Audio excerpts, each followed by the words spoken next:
sometimes you crash.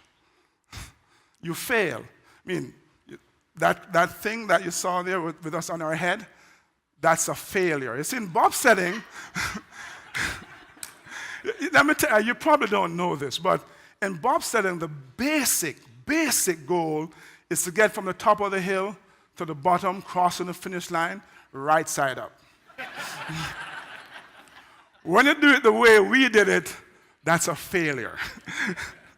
So, if you're a pusher, you see failure as a springboard for growth. You see, a pusher doesn't see themselves as failure.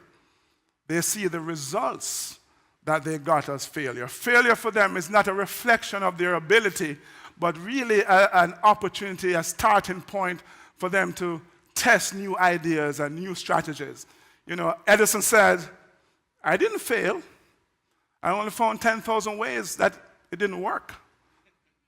Right? So as a pusher, you see failure as a chance to reevaluate your planning, your preparation, and your performance.